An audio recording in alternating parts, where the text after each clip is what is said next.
가정 예배 중에 하나님의 은혜의 담비가 내리기를 기도하고 사모합니다. 신앙 고백 드리겠습니다. 나는 전능하신 아버지 하나님, 천지의 창조주를 믿습니다. 나는 그의 유일하신 아들 우리 주 예수 그리스도를 믿습니다.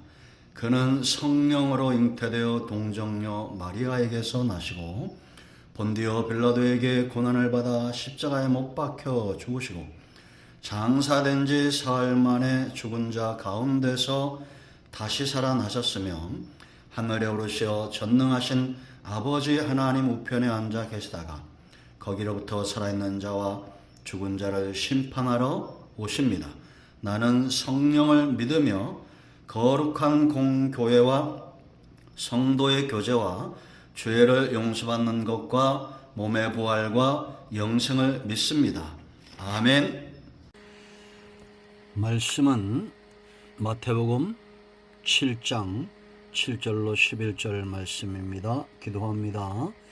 영광과 감사와 찬송을 우리 하나님께 올려드립니다. 온 마음으로 하나님을 사랑하며 예배합니다. 가정마다 하나님을 예배하고 은혜를 사모할 때 하나님께서 영광을 받으시고 가정마다 응답하시며 위로와 은혜가 넘치는 귀하고 복된 가정이 되게 하여 주시옵소서. 말씀을 읽으며 들을 때 우리의 심령이 회복되어지게 하시고 특별히 산상수훈의 말씀을 통해서 하나님 나라를 사는 백성들 다 되기를 원합니다. 오늘도 말씀하실 하나님을 사모하는 중에 기다립니다. 종을 낮추시고 말씀의 도구만 되게 하옵소서. 예수님의 이름으로 사모하며 기도합니다. 아멘. 자, 7절 봅니다.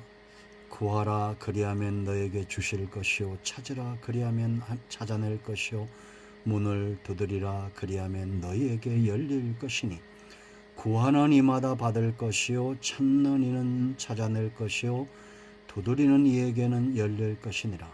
너희 중에 누가 아들이 떡을 달라 하는데 돌을 주며 생선을 달라 하는데 뱀을 줄 사람이 있겠느냐. 너희가 악한 자라도 좋은 것으로 자식에게 줄 줄 알거든 하물며 하늘에 계신 너희 아버지께서 구하는 자에게 좋은 것으로 주시지 않겠느냐. 아멘. 오늘 이 말씀은 저와 여러분의 가정에 응답입니다. 하나님께서 우리 가운데 함께 하심을 믿습니다.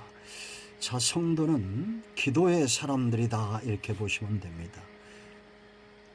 믿음의 사람, 성경이 말하는 사랑으로 가득한 사람, 믿음과 사랑과 소망 이러한 것들은 응답이 없이는 불가능합니다. 체험이 없이는 불가능합니다. 기도의 응답을 통해서 우리의 믿음은 깊어집니다. 기도의 응답을 통해서 우리의 사랑은 더 열정적이 되고 기도의 응답을 통해서 우리의 소망은 더 분명해지는 것입니다. 오늘 이 본문에서 기도가 반드시 응답될 수밖에 없는 이유들을 살펴봤습니다. 오늘은 그 세 번째 시간입니다. 지난 시간에 구하라, 찾으라, 두드리라 이런 사람 응답하신다는 겁니다. 약속입니다. 그러므로 여러분 낙심하지 마시고 기도가 응답이 될 때 그 증거는 우리 마음의 담력과 평안과 믿음입니다. 하나님이 응답하실 것에 대한 분명한 믿음 가운데 흔들림이 없고 평안해집니다. 사무엘상 1장 18절 말씀대로 한나가 더 이상 수심이 없었다고 그랬잖아요. 그가 오랜 시간 동안 어려움, 하나님이 주신 연단 속에 있었죠. 때가 되매 하나님은 기도에 응답하시고 그 증거는 더 이상 수심이 없는 평안의 삶을 유지했다라는 겁니다. 평안이 오기까지 계속해서 구하고 찾고 두드립시오. 반드시 응답을 체험하게 될 것입니다. 자, 오늘 두 번째는 첫 번째가 자세의 문제였다면 하나님이 반드시 우리에게 응답하시고 우리가 응답을 기대하며 기도하고 기다리는 두 번째 이유, 바로 하나님의 마음입니다. 저는 이것이 가장 확실한 응답의 요소라고 생각을 합니다. 아버지의 마음, 하나님의 마음. 그 하나님의 마음은 어떤 것이 오늘 결론적으로 말하면 11절에 좋은 것으로 주신다는 겁니다. 이것이 하나님의 마음인데 정말 자녀들에게 좋은 것이 무엇인지 아시는 분이 누구라는 겁니까? 하나님이라는 겁니다. 여러분, 우리가 세 가지를 오늘 본문에서 생각합니다. 9절부터 11절까지 오늘 본문인데 6절, 7절, 8절 살펴봤죠. 먼저는 부모의 마음을 보라는 거예요. 너희가 악한 자라도 좋은 것을 자식에게 준다는 겁니다. 너희 중에 누가 아들이 떡을 달라는데 돌을 주며 생선을 달라는데 뱀을 줄 사람이 있겠느냐. 이런 부모의 마음은 어떤 거예요? 정상적인 부모의 마음은 자녀를 양육하기 위해서 떡을 주고 생선을 주고 좋은 것으로 그 자녀를 양육하고자 하는 것이 바로 부모의 마음이죠. 요즘 세대는 악해져서 부모가 자식을 죽이고 자식이 부모를 외면하는 이런 시대가 되고 있습니다. 그러나 정상적인 부모는 떡과 생선을 줄 아는 부모입니다. 돌이나 뱀은 악한 것이죠. 이런 것을 자녀에게 주지 않습니다. 양육의 책임은 누구에게 있습니까? 어린아이들이 성장하기까지 양육의 책임은 부모에게 있습니다. 좋은 것을 공급해 주는 것이 바로 부모의 마음입니다. 성도가 예수를 믿는 순간부터 우리는 하나님을 아버지라 부릅니다. 좋으신 하나님입니다. 좋으신 부모입니다. 좋은 것으로 저와 여러분을 양육하십니다. 아들까지 주신 분입니다. 양육의 책임이 부모에게 있듯이 하나님에게 저와 여러분을 양육할 책임이 있는 것입니다. 그래서 여기 하늘 아버지의 마음, 하늘에 계신 너희 아버지께 구하는 자에게 좋은 걸 주지 않겠느냐. 천부의 마음의 두 번째 기억 것은 하늘 아버지라는 걸 알아야 돼요. 천부의 마음. 여러분, 응답은 뭘 통해서 온다 그랬습니까? 관계를 통하여 온다라고 말했습니다. 관계가 중요하죠. 그 성경은 이 관계를 굉장히 중요시 여깁니다. 말라기서를 보면 제가 주일날도 말씀드렸죠. 영적인 암흑기가 수백 년 지속되기 전에, 세례 요한이 오기 전에 말라기 선지자, 구약의 마지막 선지자, 신약을 여는 세례 요한, 그 사이에 수백 년의 기간이 있죠. 이런 암흑의 번뇌의 고통을 받았던 시대는 말라기서 1장 2절 말씀 보면 하나님을 사랑하지 않은 시대였습니다. 결국은 말라기 4장 6절에 엘리야 메시아가 와서 아버지의 마음을 아들에게, 자녀들에게, 자녀들의 마음을 아버지께 돌이키는데, 돌이키지 않으면 땅을 저주로 칠 것이다 라고 말합니다. 우리는 관계를 소중히 여겨야 됩니다. 하나님을 사랑하십시오. 그와 같이 이웃을 사랑하십시오. 관계를 통해서 응답이 옵니다. 목자는 자기의 양을 양육하고 아버지는 자기 아들을 양육하죠. 관계입니다. 관계. 여러분, 하늘아버지께서는 온 우주의 통치자입니다. 통치의 방법으로 응답을 주신다는 겁니다. 믿어지시죠? 하나님 나라는 주권이 있습니다. 왕이 있어야 됩니다. 어떻게 통치하시느냐? 기도하게 하시고 기도에 응답하십니다. 여러분, 성경에 하나님께 쓰임받은 사람들이 기도할 때 하나님의 뜻을 그들에게 보이시죠? 인간의 뜻이 아닙니다. 하나님의 뜻을 통치의 방법으로 기도를 통해서 일하신다. 그러므로 우리는 하나님께 나아가 깨닫기를 원해야 됩니다. 이게 바로 듣기를 원한다는 것은 깨닫기를 원하는 거예요. 하나님이 과연 이 삶 가운데 무엇을 원하시는지, 하나님이 나를 통해서 어떤 일을 행하고자 하시는지 그거를 깨닫기를 원하는 그런 기도가 지혜로운 자입니다. 사무엘처럼 주여 말씀하옵소서 종이 듣겠나이다, 이런 태도가 중요합니다. 자, 두 번째, 우리가 아까도 말씀드렸지만 믿음의 사람들을 보세요. 응답이 없이는 불가능합니다. 그렇지 않습니까? 어떻게 믿음의 길을 걸을 수 있어요? 응답 받아야 되죠. 하나님의 살아계심이 믿어져야 되고 그 뜻이 내 삶 가운데 이루어지는 것이 축복인 것이 믿어져야 되죠.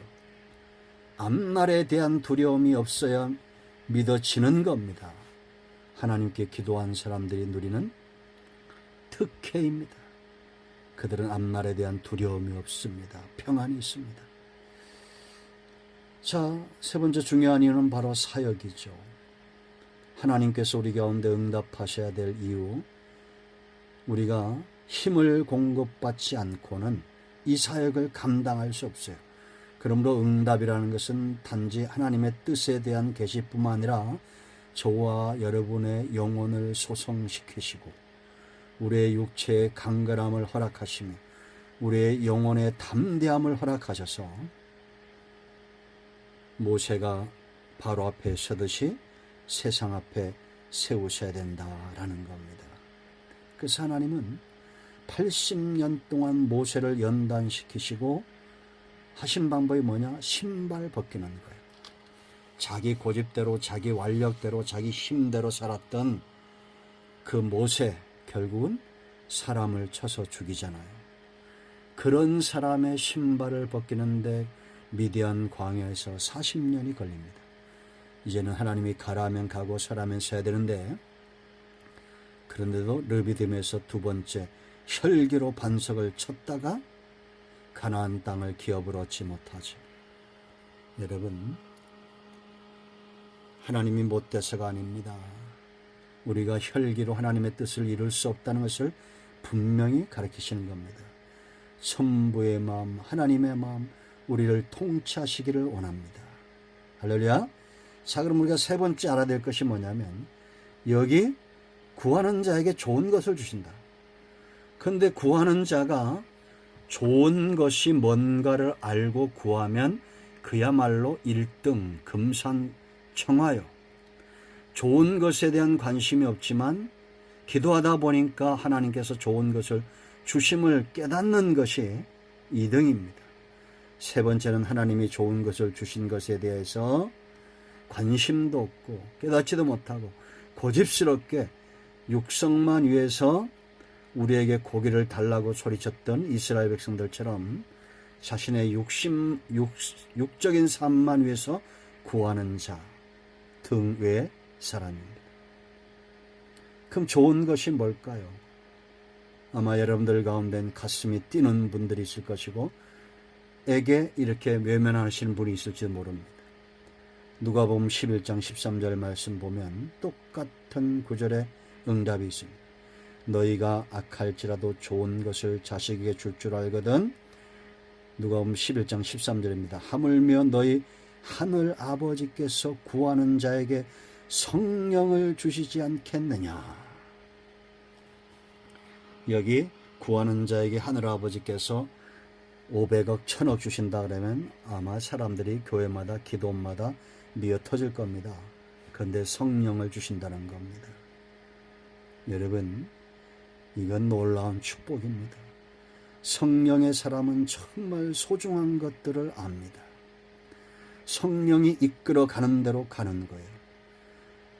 여러분, 이거는 이렇게 정립할 수 있는데요. 하나님은 저와 여러분에게 독생자를 주셨습니다. 예수님. 가장 좋은 걸 주신 거예요. 그리고 그 아들을 믿는 자에게 성령을 부어주셔서 그들을 견인, 이끌어 가시는 겁니다. 그리고 세 번째, 마침내 하나님 나라에 들어가게 합니다. 기업의 완성입니다. 성령을 주시는 목적이 있어요. 하나님께서. 왜 가장 좋은 성령을 주시느냐? 성도의 견인입니다. 견인차 언제 필요하다고 했습니까? 차가 퍼졌을 때죠. 죄와 사망으로 퍼진 우리가 예수님을 믿음으로 마음으로 믿고 입술로 신하여 SOS를 치면 하나님께서 우리에게 성령을 부어주시고 견인차 역할을 하십니다. 이제는 천국을 향해서 끌려가는 거예요. 처음에는 차가 아직 덜 퍼져서 앵앵거리면서 세상으로 막 갑니다. 그러나 강력한 성령의 엔진, 이 모터에 엔진에 붙들림 받은 사람은 마침내 모세처럼 다윗처럼 마지막에 꼬꾸라져서 하나님이 원하시는 대로 갑니다. 바울도 여러분, 베드로도 보세요. 다 혈기 있었지만 다 꺾이죠. 성령의 인도하심을 쫓아 순교의 제물이 됩니다. 하나님은 지금도 성령 부어주시기를 원합니다.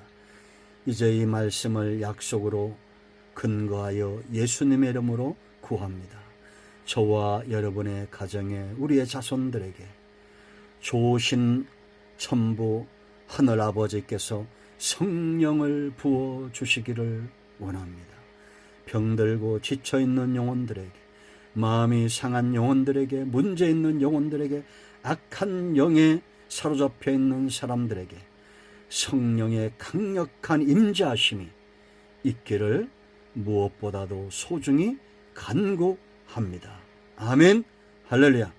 이제 여러분 합심해서 기도하시고 성령 부어주시기를, 성령으로 충만케 되기를 기도하시고, 가장이 마음으로 기도하시고 주기도문으로 예배를 마치면 되겠습니다. 오늘도 응답이 저와 여러분의 가정에 임하였습니다. 아멘.